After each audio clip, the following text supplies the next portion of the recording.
Bonjour, et un essai aujourd'hui, oui, un essai sur le Japon, en ce moment c'est quand même régulièrement ça.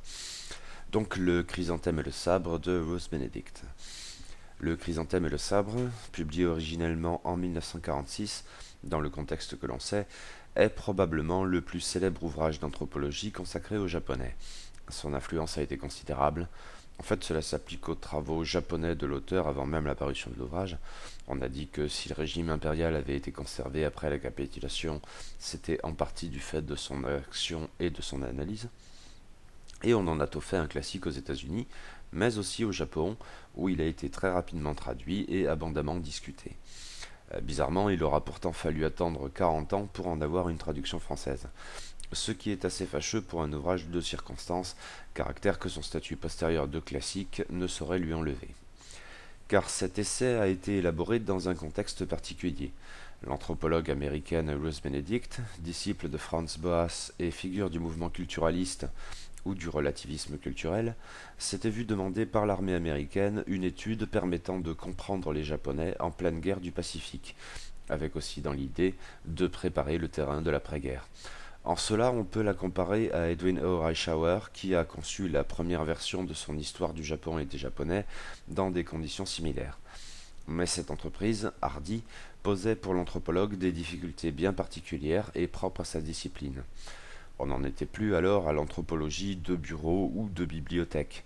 On ne concevait plus qu'un anthropologue digne de ce nom puisse parler de manière pertinente d'une société dans laquelle il n'avait pas lui-même vécu. Or, Ruth Benedict n'avait jamais mis les pieds au Japon et était bien sûr dans l'impossibilité de s'y rendre pour études en plein conflit. Par ailleurs, elle ne connaissait pas la langue japonaise. Pour construire son essai, elle a donc dû se soumettre à des biais méthodologiques éventuellement fâcheux. Les Japonais qu'elle a pu interroger étaient soit des immigrés aux États-Unis avant la guerre, de ceux qui étaient donc parqués dans des camps, soit des prisonniers de guerre. Et il est difficile de dire quelle situation est la plus biaisée des deux. On a beaucoup critiqué cette approche. On a pu dire par exemple que le modèle totalisant construit par Ruth Benedict, c'était son ambition et celle de son courant méthodologique, même dans ces conditions, ne renvoyait pas à un japonais idéal, mais à un soldat japonais idéal, ce qui change radicalement la donne. Quant aux immigrés japonais, la guerre les a amenés à couper radicalement des ponts avec le Japon, mais sans doute le fait de vivre loin de l'archipel, éventuellement jusqu'à l'extranéité, les a-t-il considérablement changés par rapport à cet hypothétique japonais idéal que souhaite décrire l'auteur. Pour pallier à ces difficultés, mais en soulevant en fait d'autres, Ruth Benedict a également fait appel à des sources littéraires ou plus globalement écrites. Le problème étant donc qu'elle ne lisait pas le japonais. Dès lors, il lui fallait avoir recours à des traductions parfois anciennes et sans doute plus ou moins précises, ou des rendus récents mais de seconde main, éventuellement via les japonais immigrés ou prisonniers mentionnés plus haut, ce qui en rajoutait dans les biais. En fait, c'est d'autant plus fâcheux que le cœur de l'ouvrage interroge des notions d'une extrême complexité renvoyant à l'obligation et à la dette. Or, l'anthropologue fait ici usage de termes spécifiques qu'aucune traduction en anglais, ou en français d'ailleurs, ne saurait rendre avec suffisamment de précision. Pour autant, si elle doit composer avec ces difficultés, Ruth Benedict n'est pas une anthropologue de second ordre, et elle procède avec le plus grand sérieux, laissant toujours le champ ouvert à la contestation, qui ne manquera pas, mais ultérieurement. Si l'ambition totalisante peut s'avérer problématique, au regard de ces schémas éventuellement trop rigides, l'approche culturelle porte ses fruits, même si de manière un brin étrange parfois. L'anthropologie d'alors ne pouvait bien sûr se permettre des jugements de valeur induisant une hiérarchie des modèles culturels.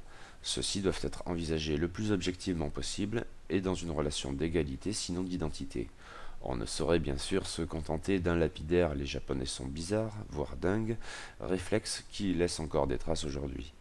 Et peut-être d'autant plus en pleine guerre, où le réflexe est forcément de déshumaniser l'ennemi, sous les traits d'un archétype essentiellement maléfique ou du moins barbare, danger considérable, que l'étude de Ruth Benedict doit justement circonvenir. Il s'agit donc de définir un modèle japonais cohérent et qui, pour être différent, n'en a pas moins sa logique propre et sa valeur intrinsèque. L'approche culturaliste a cependant quelque chose d'ambigu à cet égard, en appuyant sur les différences, et peut-être trop. C'est un trait saillant du livre de Ruth Benedict qui, pour scientifique qu'il soit en dépit de ses biais méthodologiques, n'en a pas moins parfois quelque chose de spectaculaire. On a l'impression, ou en tout cas j'ai eu l'impression, à lire le Chrysanthème et le Sabre, que les Japonais font systématiquement tout à l'inverse des Américains. Cette perception un peu faussée doit donc être prise en compte et, à son tour, relativisée le cas échéant. Enfin, cette ambition totalisante dans un cadre circonstancié amène à un relativisme circonstancié. Cet ouvrage a maintenant 70 ans, et s'il reste pertinent à bien des égards, même en étant très justement critiqué notamment mais pas seulement par des chercheurs japonais, il n'en reste pas moins qu'il constitue un cliché à un instant T d'une société déjà portée à l'évolution rapide et qui, dans le contexte précis de l'immédiate après-guerre, ne pouvait qu'évoluer davantage et éventuellement plus vite encore. Bruce Benedict débute donc son étude, et sur commande de l'Office of War Information, en pleine guerre du Pacifique. Pour expliquer l'ennemi, l'anthropologue se penche donc en premier lieu sur les motivations des belligérants. Or, dans l'optique évoquée juste un peu plus haut, mettant l'accent sur les différences, Bruce Benedict les envisage comme fondamentalement opposées, au point où elles sont incompréhensibles de part et d'autre, ce qui, au-delà du seul combat, peut avoir des conséquences paradoxales, ou plus exactement dans l'approche de l'ouvrage, qui paraissent paradoxales aux Américains, mais qui ont leur cohérence propre selon le modèle japonais. Mais des traits saillants peuvent d'ores et déjà être mis en avant.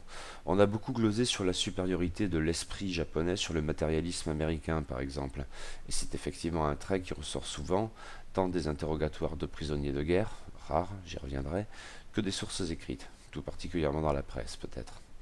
Du point de vue occidental, au regard de l'évolution du conflit à cette époque, nous sommes nettement plus proches d'Iwo Jima et Okinawa, sinon Hiroshima et Nagasaki, que de l'expansion irrépressible du Japon, avec Midway pour faire la balance, on serait tenté d'y voir un déni de réalité. Mais les choses sont évidemment plus complexes que cela. Pourtant, ce déni a d'autres implications, peut-être plus sensibles cette fois sur le sol même du Japon, et non seulement chez ses soldats. L'idée que tout est prévu. À chaque revers militaire, le commandant militaire japonais assure la population qu'il ne s'agissait pas vraiment d'un revers, dans la mesure où l'avancée alliée avait été prévue, l'idée étant donc que les mesures pour y répondre ont été établies de longue date et que leur efficacité à terme ne saurait faire de doute. Dès lors, nulle raison de s'inquiéter des victoires alliées, forcément temporaires, et pas davantage des bombardements américains. Dans un autre registre, mais peut-être plus essentiel encore aux yeux de l'anthropologue, au regard de l'anecdote mentionnée d'emblée quant au maintien de la dynastie impériale, Bruce Benedict note bien sûr qu'on ne saurait au Japon critiquer l'empereur. Mais cela tient du réflexe, héritage sans doute d'une longue histoire, et n'étant rien hypocrite comme on pourrait le croire. Bruce Benedict note d'ailleurs, chose étonnante, que même dans le Japon militariste et totalitaire en plein conflit, un certain espace de liberté d'expression subsiste, sans doute inenvisageable dans les autres pays de l'Axe et de même en URSS. En fait, les militaires au pouvoir sont du coup parfois critiqués, mais pas l'empereur, il est dans une autre sphère.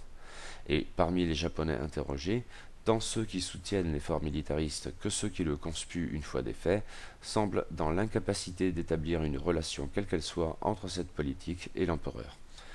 Le principe hiérarchique fondamental y a sans doute sa part, ainsi que la notion de dette ou de responsabilité. J'y reviendrai ultérieurement, c'est là le cœur de l'ouvrage. Mais c'est aussi une manière d'expliquer le comportement étonnant des Japonais, aux yeux des Américains, après Hiroshima et Nagasaki. Nombre de prophètes de mauvais augure prédisaient une guerre longue avant de mater le Japon et une occupation difficile en proie à l'hostilité irrépressible des Japonais. Mais c'est le contraire qui s'est produit, et qui a notamment montré, d'une certaine manière, combien cette idée de sauver les vies américaines en utilisant la bombe atomique à Hiroshima et Nagasaki relevait de la légende, cependant perpétuée encore jusqu'à aujourd'hui. Mais revenons donc à cette fin de guerre. Une fois que l'empereur a annoncé la capitulation, même en disant que c'était une chose impossible qu'il fallait faire néanmoins, là encore il faut sans doute renvoyer au développement ultérieur sur l'obligation et la dette, les Japonais ont aussitôt déposé les armes, et même accueilli avec déférence, respect, voire enthousiasme, les troupes d'occupation, leur facilitant la vie sur place à tout point de vue. Pourtant, auparavant, une conséquence notable de cette conception de l'empereur devait être soulignée, dépassant peut-être même le conditionnement totalitaire.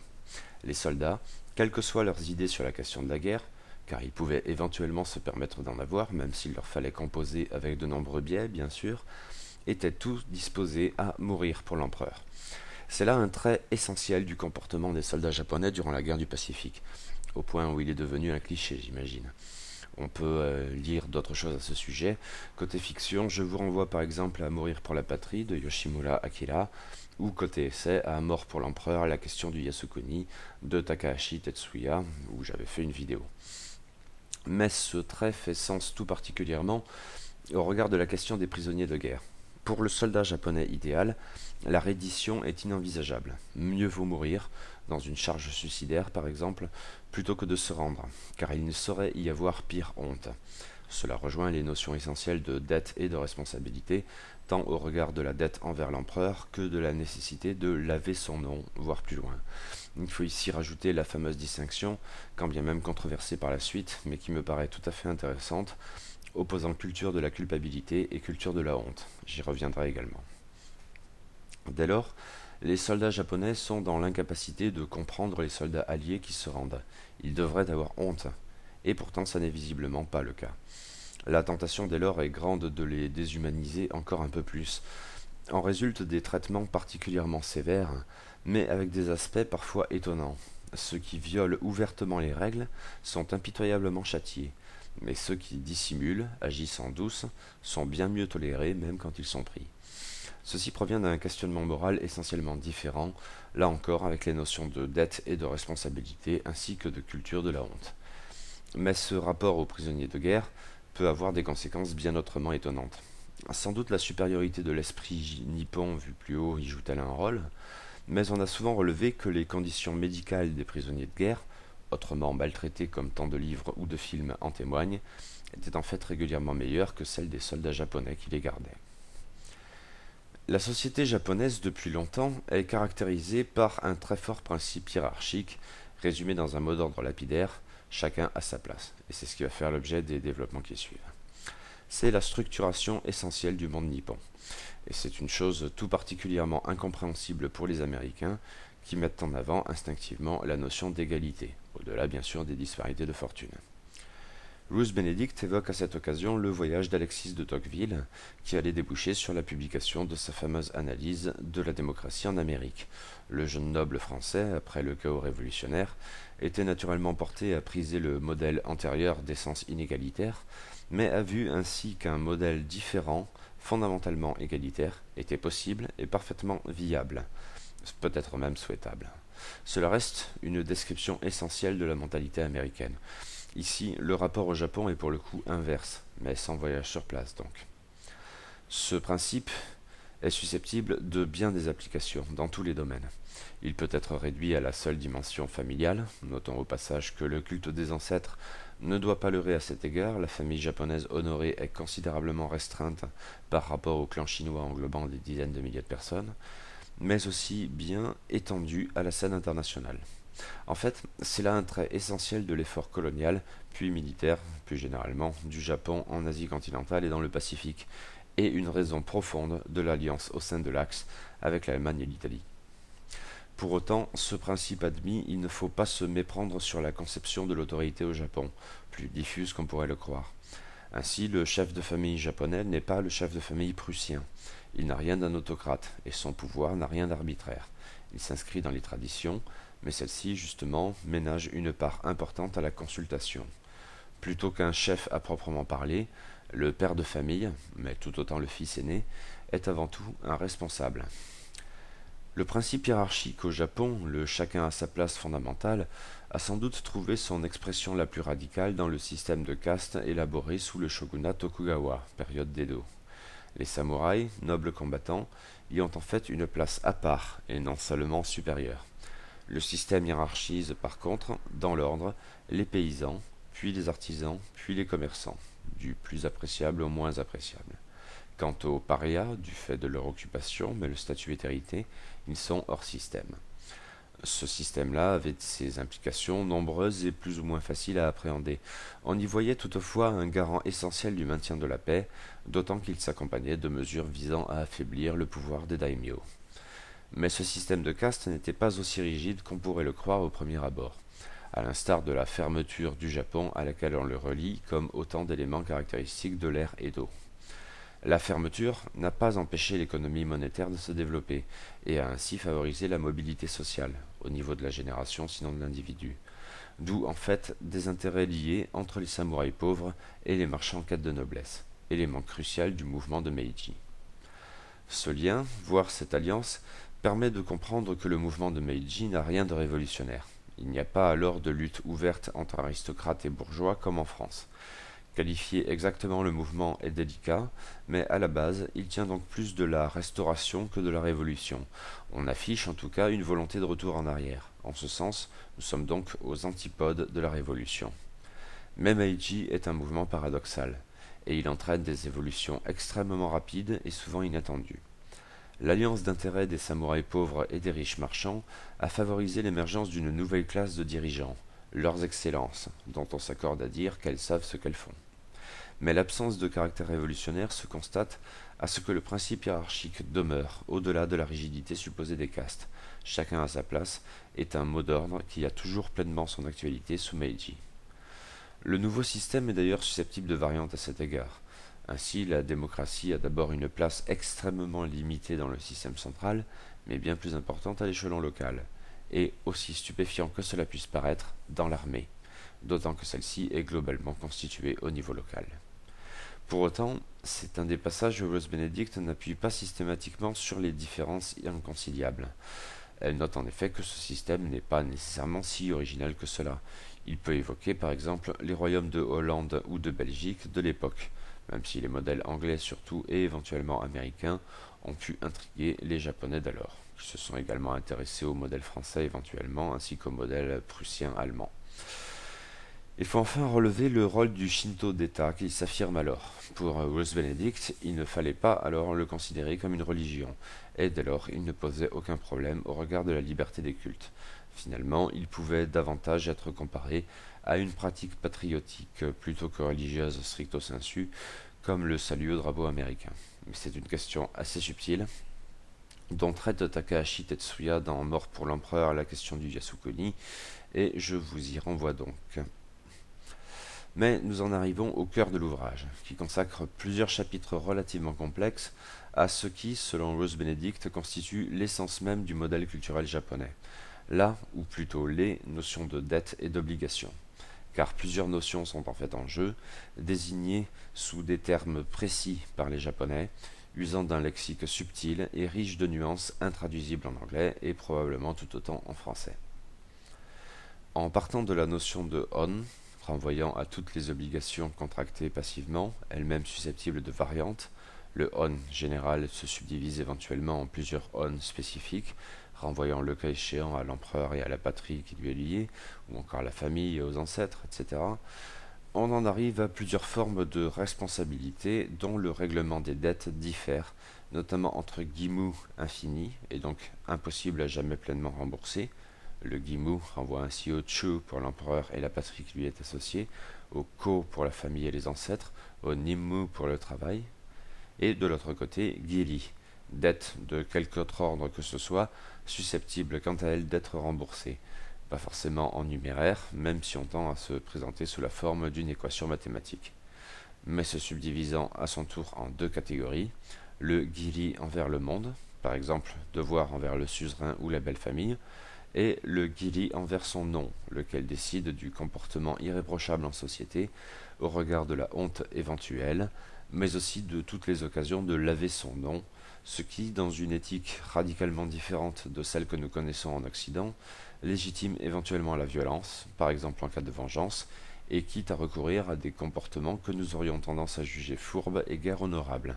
Mais dans l'optique japonaise, ces comportements, en tant qu'ils visent à laver le nom, sont justement parfaitement honorables, et j'y reviendrai. Ce système complexe aboutit à des comportements ou réactions franchement surprenantes pour un occidental. C'est sans doute ici, dans ce cœur de l'ouvrage donc, que Rose Benedict appuie le plus sur les différences entre modèles culturels, au risque de la systématisation spectaculaire. Un exemple éloquent en est fourni, trouvé dans un magazine, dans une sorte de rubrique du courrier du cœur, censément tenu par un psychiatre, qui répond à un vieil homme l'interrogeant sur le comportement à adopter. En l'espèce, le vieil homme, après avoir consacré bien des années après la mort de sa femme à élever ses enfants souhaiterait sur ses vieux jours s'installer avec une jeune femme et s'interroger sur la réaction des enfants, en lui prescrivant point par point un comportement parfaitement antithétique de celui que nous attendrions et apprécierions aux États-Unis et en Europe, et d'autant plus de la part d'un psychiatre. Mais c'est que le on a des implications terribles. Le on est reçu passivement, par principe. En tant que tel, il peut être imposé, en fin de compte. Aussi, un service rendu n'a-t-il pas du tout les mêmes implications qu'en Occident, où des notions de charité et de générosité viennent souvent, d'une certaine manière, appuyer la gratuité du geste accompli. Or, le on pose toujours la question du remboursement. Aussi, imposer un on, bien loin de figurer un acte altruiste, est un comportement invasif, pouvant éventuellement passer pour une insulte. Cela explique en partie les formules de politesse japonaises qui consistent en autant d'excuses et franchissent régulièrement la limite de l'autodénigrement. Cela explique aussi un certain nombre d'institutions ou rites sociaux venant pondérer le poids global de l'obligation afin d'éviter autant que possible les réactions extrêmes, violentes notamment, contre soi ou contre les autres. Ceci est vrai dans le cadre du gimu, impossible à rembourser, mais aussi et de manière plus fourbe à certains égards dans le cas du giri envers le monde ou envers son propre nom. Le giri, après tout, est par essence remboursable, mais contre son gré, et littéralement désigne la chose la plus dure à supporter. Aussi est-il dans la société japonaise d'alors, je ne saurais dire ce qu'il en est aujourd'hui, et il faudrait bien sûr vérifier la pertinence globale de l'analyse de Louis Benedict. Aussi est-il donc dans cette société japonaise d'une importance cruciale de ne pas s'imposer ou même s'immiscer. Les conséquences éventuellement redoutables sont presque impossibles à envisager pour un occidental qui s'égarerait dans ce système. Je ne doute pas que ces chapitres ont joué un rôle essentiel dans le cadre de l'occupation américaine. Pour mémoire, Ruth Benedict déploie notamment cette analyse en se fondant sur le roman Botchan, un des plus célèbres de Natsume Soseki. Les implications du on et de toutes les notions liées, subalternes ou dérivées, sont innombrables, mais ce lexique subtil autorise en su une casuistique complexe et qu'un non-japonais pourrait trouver spécieuse. Ainsi, le rapport d'obligation à l'empereur n'était pas le même que celui à l'égard du shogun. Aussi, si les complots contre l'empereur étaient jugés impossibles de manière générale, même si l'histoire pourrait amener à le relativiser, j'imagine, la trahison du shogun quant à elle n'avait pas les mêmes implications et pouvait donc être plus facilement envisagée. Le point a été évoqué plus haut, mais le rapport à l'empereur dans cette perspective a joué un rôle essentiel dans la capitulation du Japon en 1945, et plus encore dans le comportement, jugé incompréhensible par les Américains, du peuple japonais dans son ensemble. Quand l'empereur s'est prononcé, la défaite est aussitôt devenue un fait acquis et incontestable, et le on envers l'empereur impliquait dès lors de faire bon accueil aux ennemis d'hier et de leur ménager une occupation paisible et volontaire, voire enthousiaste. On comprend d'autant mieux que Ruth Benedict ait pu plaider la cause du maintien de l'institution impériale devant les autorités américaines. Et, à l'en croire, c'est dans ce modèle culturel de l'obligation et de la dette que réside le secret de la capitulation japonaise et de l'occupation paisible qui a suivi, laquelle en était encore à ses débuts quand Le Chrysanthème et le Sabre a été publié, mais les quelques années ultérieures ne feraient que confirmer ce premier contact. Et ce, bien plus que, par exemple, l'ascendance divine supposée de l'empereur, souvent mise en avant. Cette casuistique, ces subtilités diverses, se rencontrent bien sûr à d'autres niveaux de l'obligation. Il y aurait tant de cas à citer, je ne peux sans doute me le permettre dans ce compte-rendu déjà trop long. Mais à titre d'exemple, voyez le culte des ancêtres, comme autre trait japonais souvent mis en avant. En fait, ce respect, s'inscrivant dans le schéma du Hon, etc., ne porte véritablement ou concrètement que sur les ancêtres immédiats. La famille est une unité relativement restreinte, les clans immenses à la chinoise n'ont guère leur place ici. Par contre, ce respect a des conséquences appréciables dans un vaste système réciproque d'obligations, par exemple en ce que le respect dû aux parents se paye par l'attention à l'éducation des enfants, etc. J'aurai là encore l'occasion d'y revenir. Ce complexe système d'obligations génère inévitablement des tensions, de l'ordre du conflit d'intérêts ou même de l'opposition radicale de deux remboursements incompatibles.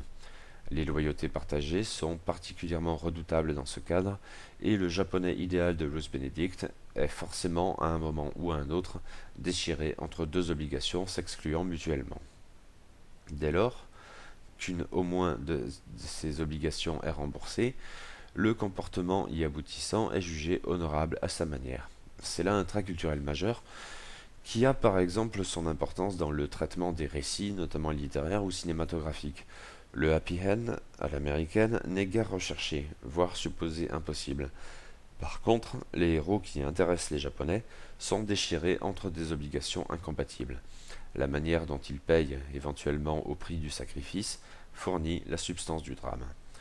Le Gimu étant impossible à rembourser, le Giri a ici un rôle particulier, mais au fond c'est l'entrelacement de toutes ces notions qui fait sens en rendant la vie impossible, au point éventuellement de justifier un sacrifice ultime. Le thème classique des 47 Ronin permet de mettre en lumière cette particularité. À tout prendre, ce mythe, mais attention il est fondé historiquement, des 47 Ronin est à mains égards incompréhensible pour un occidental, qui plus est baigné de culture chrétienne. Au Japon, pourtant, cette histoire de loyauté poussée jusqu'au sacrifice, mais dans une optique de vengeance, et passant par de nombreuses ruses que nous jugerions intuitivement guère honorables, représente le sommet ultime de l'héroïsme. Je vous renvoie, tant que j'y suis, à la très belle nouvelle d'Akutagawa Ryunosuke, Un jour Oishi Kuranosuke, qui figure dans le recueil La vie d'un idiot et autres nouvelles. Le dit Oishi Kuranosuke est le personnage central de la conspiration des 47 Ronin. On trouverait cependant bon nombre d'exemples moins héroïques, mais également jugés honorables selon les critères japonais, car leur société peut être moins attachée à la pureté des moyens, dès lors qu'il s'agit de parvenir à la fin honorable. Les moyens, eux, n'ont pas nécessairement à être honorables. C'est là un autre point crucial de l'essai de Louis Benedict, et qui a été âprement discuté. L'idée est cependant tout à fait intéressante si sa systématisation est effectivement contestable. L'anthropologue, dans son élaboration d'un schéma général japonais par essence antagoniste au schéma général américain, avance qu'un trait culturel fondamental explique la distinction et les incompréhensions qu'elle suscite. En effet, à l'en croire, les États-Unis, en l'espèce, mais les causes étant essentiellement religieuses dans les monothéismes bibliques, on peut étendre la qualification bien au-delà, seraient une culture de la culpabilité, là où le Japon serait une culture de la honte. Or, culpabilité et honte ne vont pas forcément de pair. La notion essentielle de la culture de la culpabilité est celle de péché. Dans une optique chrétienne, elle résulte d'une codification ancienne du bien et du mal, permettant de qualifier objectivement les comportements. Certains sont par essence fautifs et, en tant que tels, appellent à l'introspection. La faute est caractérisée autant par le fait accompli que par son intégration intime, génératrice de remords. Mais c'est bien ce tourment interne qui compte, outre la commission objective de l'acte.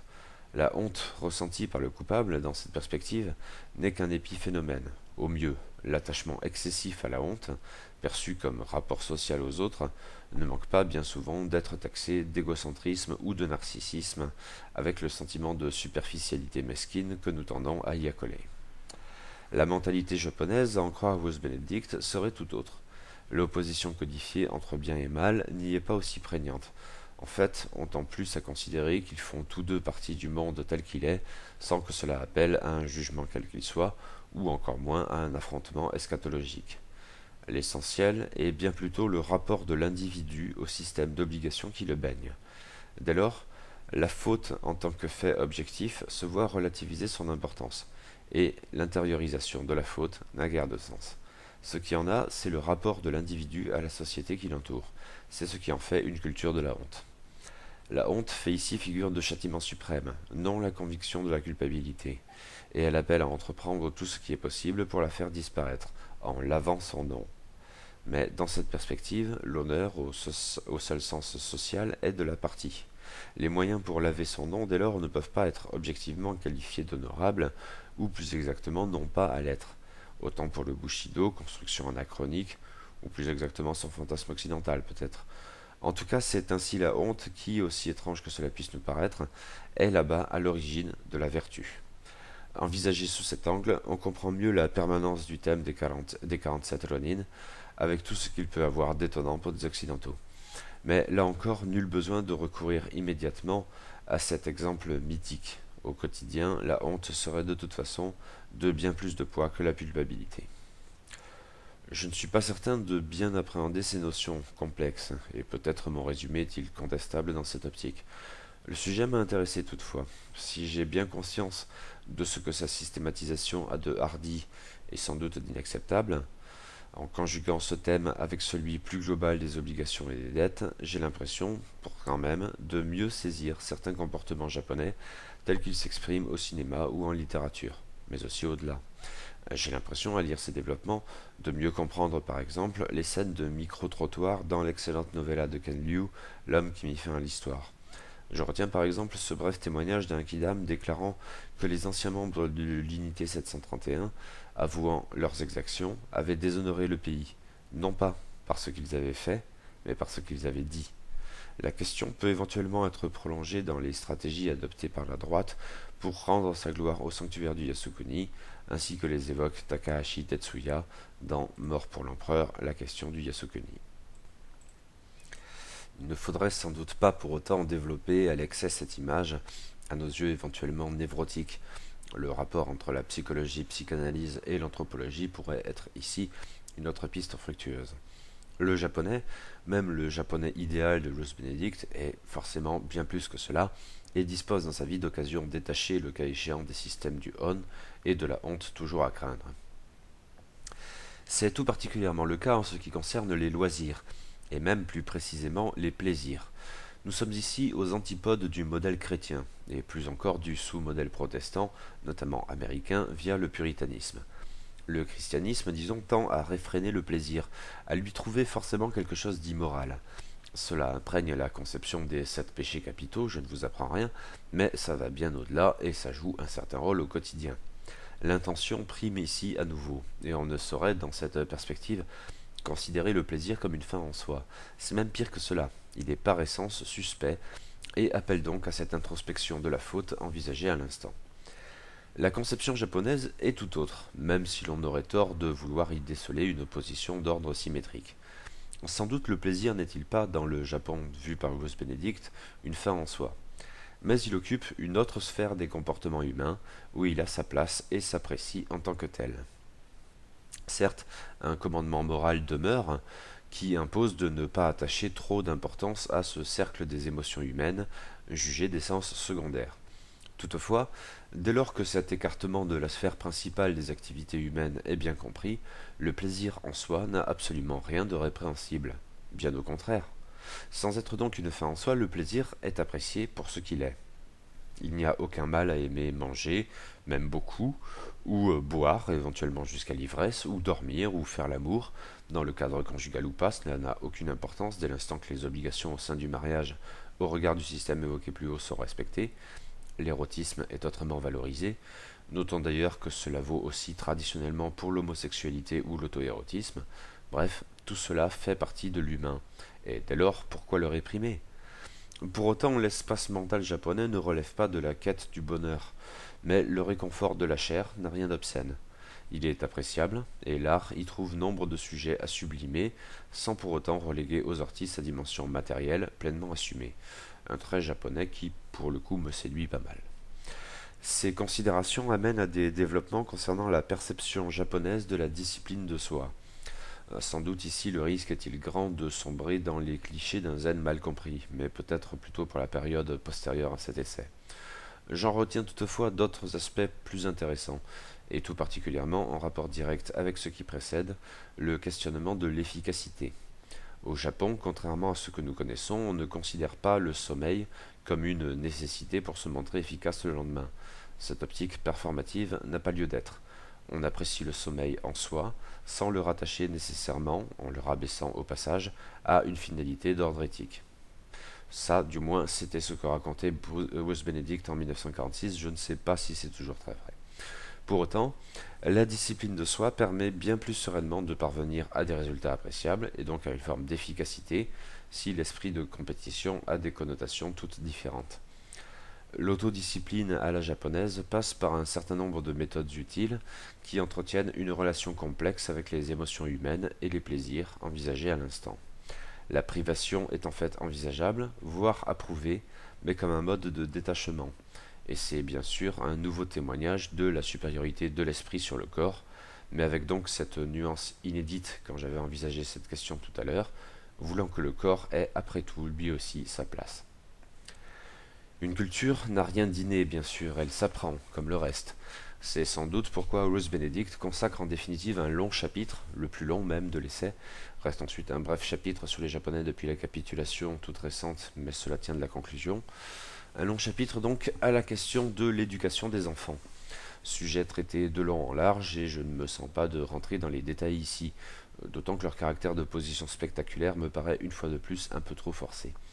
Mais c'est peut-être surtout que j'ai tendance à croire, sans pouvoir me fonder sur rien de précis, certes, que c'est là un domaine où les mentalités japonaises ont tout particulièrement évolué depuis 1946. Quelques points à relever ceci dit, notamment bien sûr la perpétuation de la famille conçue comme une obligation pleinement inscrite dans les systèmes du On et permettant à chaque génération de s'insérer dans ledit système au niveau familial. Par exemple, quand l'enfant paye ses parents en ayant lui-même des enfants, leur éducation étant une contrepartie de celle qu'il a reçue. Mentionnons aussi le caractère très vite ultra différencié de l'éducation des garçons et des filles, qui consiste déjà à les placer dans le monde. On tolère dès lors des choses que nous jugerions inacceptables, tout particulièrement la violence chez le petit garçon, sous la forme d'insultes ou même de coups portés contre sa mère, laquelle est par ailleurs en conflit permanent avec la belle-mère, non, ce n'est pas une blague, situation difficile dont elle se remboursera en devenant elle-même belle-mère. Par ailleurs, l'enfance peut être perçue comme un grand moment de liberté, ce que sera aussi la vieillesse à son tour. C'est entre les deux que le japonais se retrouve tributaire du principe hiérarchique et du système impitoyable du On.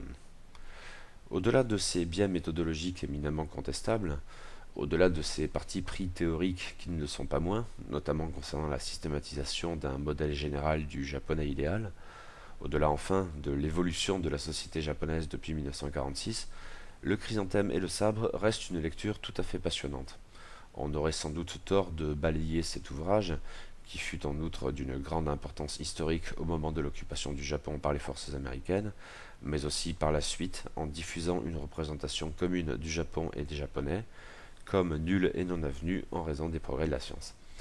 En fait, à certains égards, on peut d'autant plus saluer le travail de l'anthropologue qu'il a été accompli dans ces circonstances guère propices, et son essai fait preuve d'une hauteur de vue appréciable, en développant le modèle d'une société certes différente, mais pas moins cohérente, et n'appelant en rien la bêtise des jugements de valeur de ceux qui sont nés quelque part, alors même que le conflit du Pacifique était propice à la déshumanisation de l'ennemi.